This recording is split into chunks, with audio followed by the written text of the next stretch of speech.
Howdy doody. Hope you're all okay and had a really nice weekend. It's been beautiful today, hasn't it? Hope you've managed to play a little bit outside. I'm going to read the next instalment to Michael Morpurgo's My Friend Walter. Chapter 4. Now that Will was back home, I seemed to see less and less of my friend Walter. That's not to say that he wasn't there. He was, but not so often. Before he had stayed by me almost all day and every day. I had only had to cough to be sure he was there, but more and more now my coughing signals brought no response, and I began to wonder where he was and what he was doing on his own. It didn't help that when he was with me, we could no longer be sure of being alone anywhere. However, hard we tried, Walter and I could not lose ourselves for very long. Somehow, wherever we went, Will would appear sooner or later, and all too often he'd have caught me talking to myself, or so he thought. This everlasting game of hide and seek upset both Walter and me. Perhaps that's why he stayed away. I made every effort to winkle out of Walter what he did when he was alone. I was curious, that's all, but the most he ever revealed was in these few cryptic words. "A ghost knows well enough how to pass the time," he said. "He's had time enough to learn," and he said no more. However, I was afraid to find out soon enough how my friend Walter was passing his time. One morning, just before breakfast, Will came storming into the kitchen, waving his fishing rod like a weapon. He was crying with rage. "Who said you could borrow my rod?" I gaped at him. He appealed to Mother. "Look what she's done! The line's all caught up and the reel's jammed."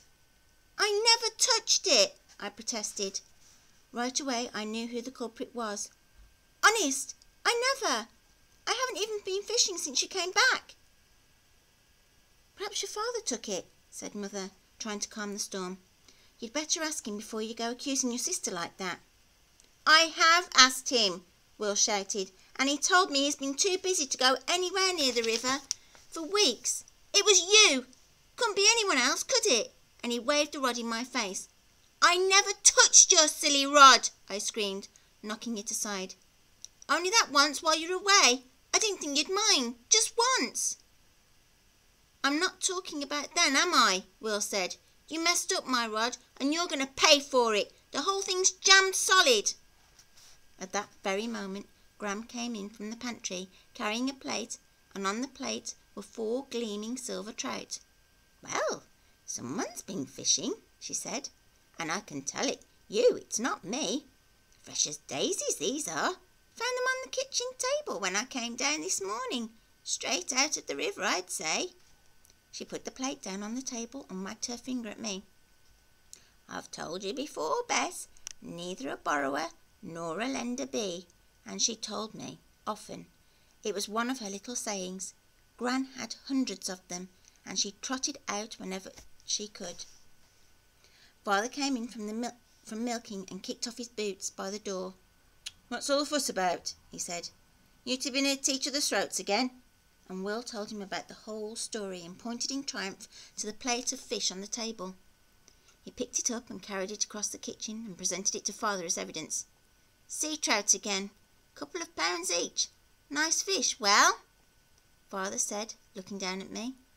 "What have you got to say about this, my girl? Could hardly catch 'em without a rod, could you?" There was nothing for it but to confess.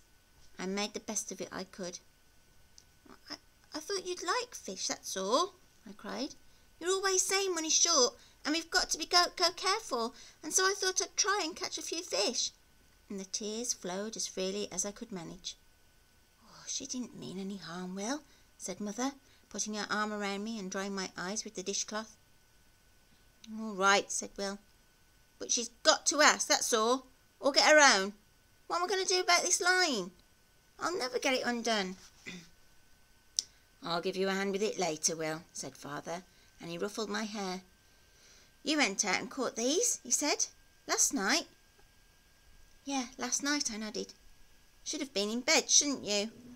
There was some consolation at least in the admiring look he gave me, but things were getting out of hand, and I knew I'd have to speak to my friend Walter again soon. I found him that evening, out in Sally's field.